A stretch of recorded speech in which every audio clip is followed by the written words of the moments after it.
Terjebak satu malam terindah. Bab 028. Maaf, sayang. Saat itu, nenek tidak berhasil menemukanmu. Nenek hanya diberitahu oleh warga, bahwa anak-anak korban kecelakaan tersebut dibawa ke rumah sakit. Tapi, saat nenek cari, hanya ada Gladys di sana, jelas nenek Clara berlinang air mata. Nenek sudah bertanya kian kemari, tapi tidak bisa menemukan keberadaan kamu, sayang, imbuh nenek. Clara. Ernia masih tergugu. Gladys mendekatinya lantas memeluknya dengan erat. Ernia meremas tangan Gla yang melingkar di lehernya. Gladys terdiam menahan isak. Kakak minta maaf, ya Kuma. Padahal misi kakak datang ke kota ini buat nyari kamu. Tapi kakak lupa, keasikan kuliah lantas kerja. Sungguh, kakak minta maaf, bisik Gladys. Cukup. Apa-apaan sih ini? Bawa ke sini bayiku. Kalian pergi. Aku tidak punya keluarga. Jadi, jangan coba mengerang cerita. Aku tak akan mempercayainya. Ernia masih tak percaya, sebab informasi yang dia dapatkan. Dia adalah yatim piatu dan sebatang kara. Jadi, semua penjelasan yang nenek Clara berikan tetap saja tidak bisa membuat Ernia percaya begitu saja. Mereka memang keluarga kamu. Awan berdiri, seraya menimang bayi Kinan yang hampir menangis. Sebab kaget dengan suara lantang Ernia barusan. Tidak, mama papaku sudah meninggal. Kakakku juga. Cukup. Kalian jangan bicara lagi. Gladys segera memeluk tubuh sang adik yang merosot dan terduduk di lantai. Dia ikut tergugu sebab perih mendengar raungan pilu dari tangis sang adik. Maafkan kakak, Kuma. Diam. Namaku Ernia. Arimbi. Bukan Kuma. Atau apapun itu. Aku Ernia. Ernia. Jerit Ernia diiringi isak tangis yang tak terbendung lagi. Nenek Clara mendekat, lantas mengusap lembut bahu Ernia. Dengan kasar Ernia menyingkirkan tangan-tangan yang menyentuh tubuhnya. Entah mengapa, hatinya terasa begitu sakit. Kala tahu kebenaran tersebut, dia percaya yang dikatakan oleh nenek Clara. Apalagi setelah dia melihat kartu tanda pengenal milik sang nenek. Tapi, justru hatinya seolah diremas-remas. Nyeri dan teramat sangat perih. Pergi. Kalian pergi dari sini. Usir Ernia sekali lagi, dengan suara yang begitu lantang. Istighfar. Lirih awan, seraya terus menimang bayi Kinan. Dan menatap teduh yang kini adalah adik iparnya. Ernia menggeleng, dia tak percaya dengan semua itu. Hatinya terus meronta, menolak semua kebenaran yang seharusnya membuatnya bahagia. Gladys dan nenek Clara ikut meraung dalam tangis. Berusaha memeluk tubuh Ernia, tapi wanita itu terus saja menepisnya lagi dan lagi. Oke, kakak akan panggil kamu Ernia. Tapi please, jangan lagi begini. Aku menunggu momen bertemu denganmu sejak dulu, Kau harus tahu itu, seloroh Gladys di antara isak. Oh ya, usiaku 6 bulan saat itu. Dan sekarang, usiaku 32 tahun. Selama itu, kalian mencari tidak ketemu. Protes Ernia, melampiaskan sakit yang mendera. Entah dari mana kalimat itu muncul. Tiba-tiba saja semuanya keluar dari bibirnya diiringi seringai di sudut matanya. Gladys dan nenek Clara terdiam. Apa yang dikatakan Ernia benar seutuhnya. Kami minta maaf, terkhusus aku. Sebab aku yang memang lalai, dan mengabaikanmu. Sekali lagi, maafkan kakakmu ini, kakak yang tidak pantas disebut kakak. Dengan suara lirih, Gladys berucap.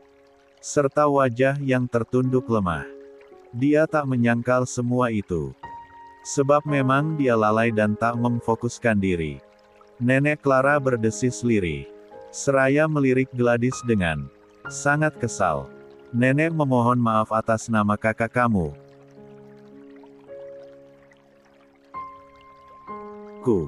Ernia. Namaku Ernia. Lantang dan tegas serta melengking suara yang keluar dari bibir Ernia. Saat itu juga, Kinan menangis histeris. Ernia segera berdiri dan menyambar tubuh bayinya. Lantas berjalan ke arah pintu dan menatap ketiga tamunya itu nyalang. "Pergi. Aku bilang pergi sekarang." Pekiknya sekali lagi. Yang lagi-lagi membuat baby Kinan semakin menangis histeris. Gladys terisak kian dalam. Begitupun dengan Nenek Clara, yang tetap berada di tempatnya. Awan menghela nafasnya panjang. Dia lantas merengkuh tubuh istri dan neneknya. Nek. Ernia butuh waktu untuk merenungkan segalanya. Sebaiknya kita memang pulang. Biarkan Ernia sendiri dulu, ujarnya lirih. Gladys mengangguk. Anggun sekali dia saat ini. Menurut dan patuh dengan Awan. Lalu Nenek Clara dengan dibantu Awan berdiri. Lantas berjalan mendekati Ernia. "Sayang, saat kamu lahir dulu, Nenek belum sempat melihatmu. Sebab, saat kecelakaan itu terjadi, tujuan mama papamu adalah pulang ke rumah Nenek. Tapi Tuhan berkehendak lain. Kendati Nenek sangat ingin bertemu dan mencarimu saat itu. Tapi situasi yang ada tidak memungkinkan untuk Nenek pergi. Untuk itu, Nenek mohon. Izinkan besok Nenek kembali ya. Nenek masih rindu padamu," ungkapnya dengan jujur. Ernia terdiam seraya mendekap bayinya yang menjerit-jerit. Sementara Gladys sudah berada di luar pintu sedang berpelukan. Nenek Clara menyeret langkahnya. Berat, sebab dia masih ingin memeluk dan menatap wajah cucunya yang sangat dia rindukan itu. Ernia tercekat saat melihat langkah gontai sang nenek.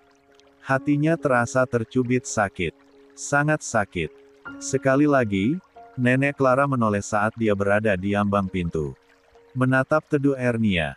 "Kukuma, maaf, jika Nenek tak bisa menyebut namamu dengan benar. Nama itu yang diberitahu Arum padaku.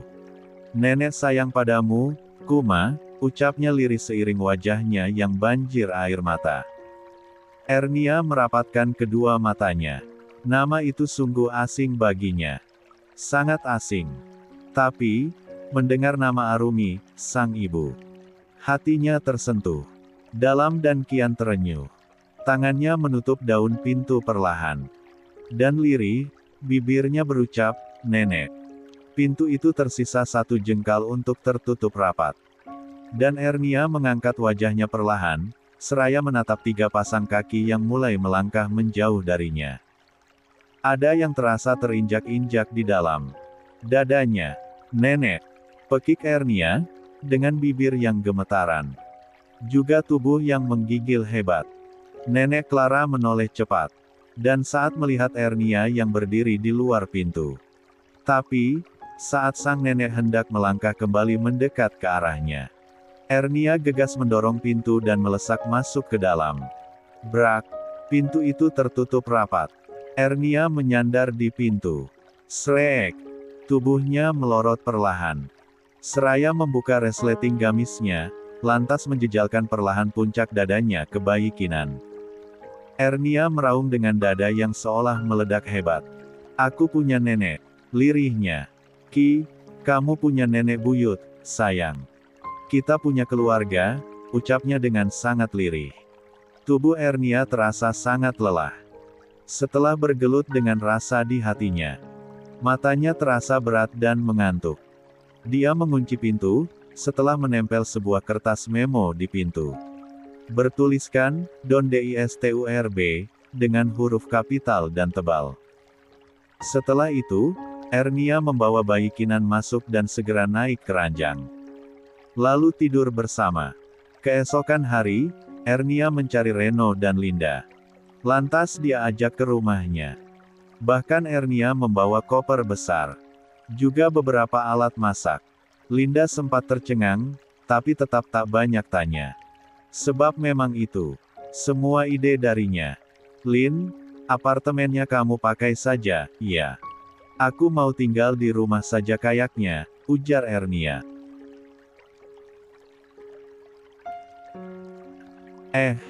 "Kapan? Sekarang Mbak?" Tanya Linda, saat mereka sedang menurunkan barang-barang dari mobil Reno. Sahut Ernia singkat. Beneran. Kalau kamu nggak mau, aku mau sewain itu apartemennya. Tapi, kalau yang nempatin, kamu, nggak usah bayar. Nggak lah mbak. Mau sama Mbak Ernia saja, yang ada temannya. Linda memaksa untuk ikut Ernia saja. Akhirnya Ernia memasang iklan sewa apartemen miliknya ke akun sosial medianya. Reno juga ikut menyebar info tersebut.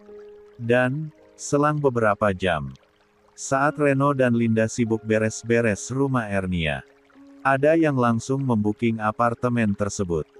Ernia bersyukur, sebab dari semua kesulitan yang ia alami, ada kemudahan-kemudahan dari hal lainnya. Contohnya saja, saat dia memutuskan pergi dari hidup Awan, setelah dibuang Rico. Dengan mudah dia mendapatkan apartemen baru. Lalu apartemen lama dia jual ganti dengan rumah. Janji Tuhan itu pasti. Di sebalik kesulitan pasti ada kemudahan. Mbak, kami minta maaf. Sebab belum berhasil menemukan kalung Mbak Ernia yang hilang. Awan berkata dengan ragu.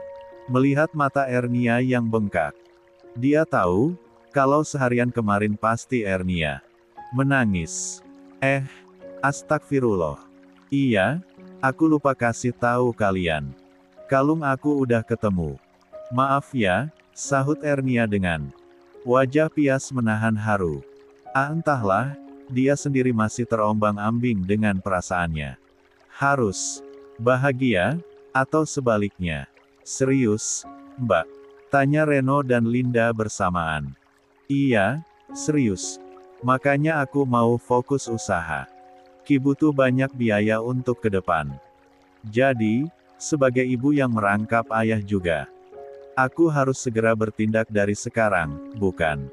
Supaya saat Ki mulai sekolah, tabungannya sudah terkumpul, jelas Ernia. Linda dan Reno mengacungkan jempol seraya mengerlingkan mata. Semangat! Pekik Reno dan Linda bersamaan. Thanks ya kalian. Tapi wajib jadi pelanggan utama, celetuk Ernia, seraya mengerjapkan matanya berulang kali.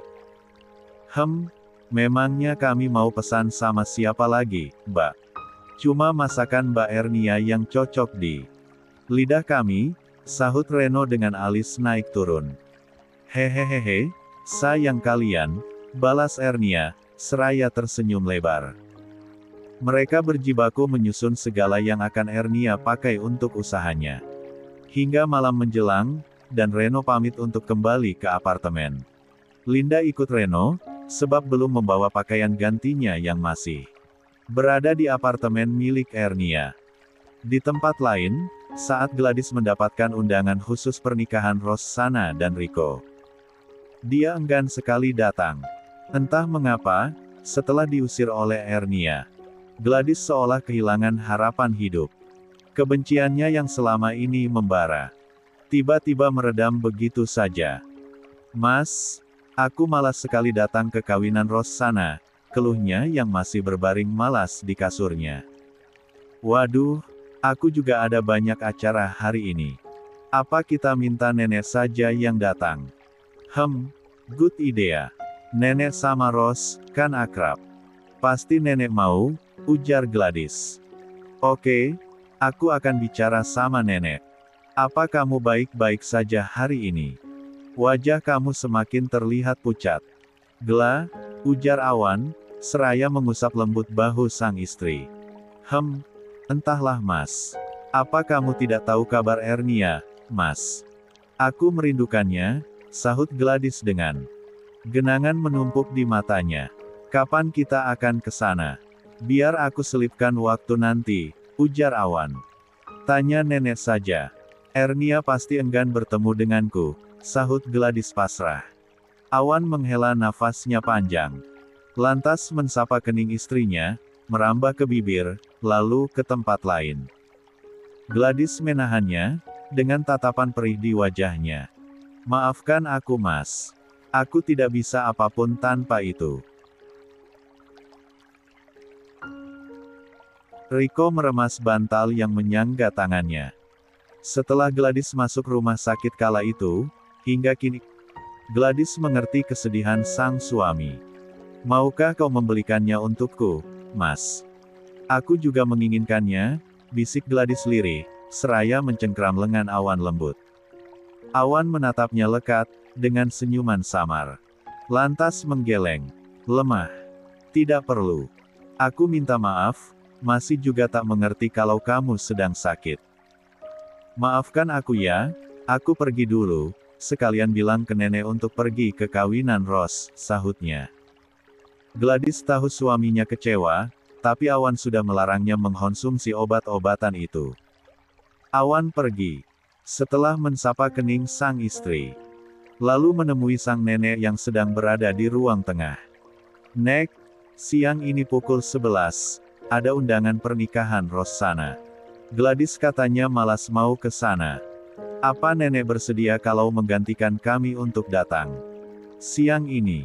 Dengan siapa aku pergi? Nanti aku panggil supir untuk antar nenek, sahut Awan. Nenek Clara mengangguk, tanda setuju. Setelah itu Awan pergi. Dan nenek Clara menemui cucunya di kamarnya. Menanyakan kebenaran yang Awan katakan padanya. Baiklah, nenek akan datang. Ada yang ingin kamu sampaikan padanya, Gla. Aku sudah membeli kado untuknya, Nek. Ada di lemari. Nanti tolong sampaikan saja pada Ros. Aku minta maaf karena tidak bisa hadir, ujarnya. Nenek pun akhirnya pergi ke acara pernikahan Rico dan Ros sana. Pasangan itu tampak bahagia di kursi pelaminan. Terlebih Ros sana. Dia merasa menang, sebab pada akhirnya Rico benar-benar menikahinya. Nenek, Gla mana? Tanya Ros dengan antusias. Dia tidak bisa datang, Ros. Maaf ya, dia hanya menitipkan ini untukmu, terimalah, ujar nenek Clara seraya menyerahkan kotak kado itu pada Ros. Yah, sayang sekali dia tidak bisa datang. Padahal, aku ingin sekali dia datang. Tapi, baiklah. Sampaikan ucapan terima kasihku padanya, sahut Ros dengan senyum mengembang. Setelah berfoto ria, dan menikmati kudapan yang tersaji, nenek Clara segera pamit dari pesta mewah itu. Ros terlihat terus menyelipkan tangannya ke lengan Rico.